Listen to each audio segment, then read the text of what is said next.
اگر ہم علامہ کے کلام کو بنظر غائر دیکھیں تو ہمیں پتہ چلتا ہے کہ جسے وہ اپنا مرد مومن قرار دیتے وہ بیک وقت تاجدار و سلطان بھی ہے اور ساتھ درویش بھی ہے، وہ غنی بھی ہے اور ساتھ اس غنا کے فقیر بھی ہے، وہ رہبر بھی ہے اور رفیق بھی ہے، وہ امام و مقتدا بھی ہے اور غلام و مقتدی بھی ہے، وہ مرد آزاد بھی ہے اور اسیر بھی ہے، وہ محو پرواز بھی ہے اور اپنی جگہ قائم اور دائم بھی ہے، وہ مخدوم بھی ہے اور خادم بھی ہے، وہ خاکی و فرشی بھی ہے، وہ نوری و عرشی بھی ہے، وہ ناسوتی بھی ہے، وہ لاہوتی بھی ہے، اور وہ مرد مومن خود حقیقت بھی ہے، وہ خود حقیقت کا متلاشی بھی۔ یہ وہ تصور ہے مرد مومن کا جسے اقبال کے سوا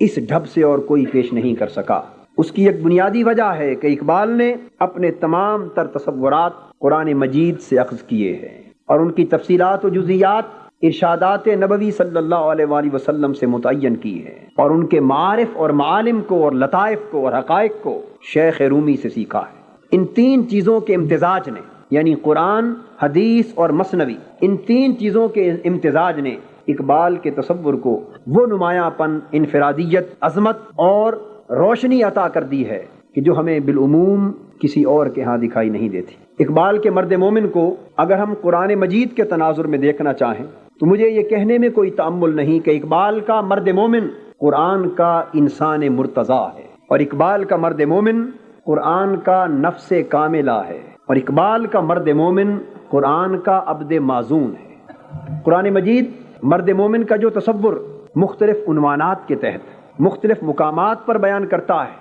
ان سارے مقامات کو، ان ساری صفات کو، ان ساری تجلیات کو اور حسن و کمال کے ان سارے بکھرے ہوئے مظاہر کو اگر یکجا کر لیا جائے اور انہیں مجتمع کر کے ایک پیکر کمال تیار کیا جائے تو اس پیکر کمال کا عنوان اقبال کا مرد مومن ہے۔ اس لحاظ سے اقبال کا فکر کسی مقام پر بھی قرآن سے مختلف نہیں ہے۔ اس فکر کا مبدا و سرچشمہ حقیقت میں قرآن ہے۔ جب اقبال اپنے مرد مومن کی تعریف کرتے ہوئے یہ کہتا ہے کہ ہو حلقہ یاراں تو برے شم کی طرح نرم، رزم حق و باطل ہو تو فولاد ہے مومن، تو ایک طرف ہم اقبال کا یہ شعر سنتے ہیں اور دوسری طرف ہماری نگاہ اسی مفہوم کو تلاش کرنے کے لیے اس آیت پر پڑتی ہے کہ محمد الرسول اللہ والذین معہ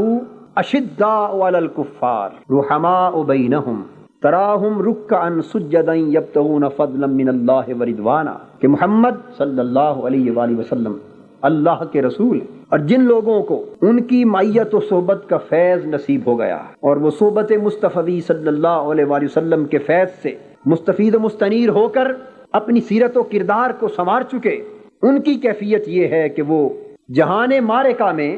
فولاد صفت ہیں، وہ شبستان محبت میں حریر و پرنیاں ہیں، وہ حریم خلوت محبوب میں ذاکر و ساجد ہیں، اور جہد حیات میں متلاشی رضائے حق ہیں۔ یہی چار اوصاف ہیں جن کو اقبال مرد مومن کے طور پہ اپنے اس شعر میں بیان کرتے ہیں کہ اس کے اندر شدت و صلابت بھی ہے۔ جب کفر، طاغوت اور جبر و استحصال کے مقابلے میں اقبال کا مرد مومن آتا ہے تو وہ شدت و صلابت کا پیکر نظر آتا ہے۔ جب وہ کمزوروں، مظلوموں، بے کسوں اور بے بسوں کو ذلت کی زندگی سے اٹھا کر انسانی عظمت اور شرف سے ہمکنار کرنے کے لیے میدان میں آتا ہے، وہ کمزوروں کے لیے تراحم، ترافق اور تواضع کا پیکر بن جاتا ہے۔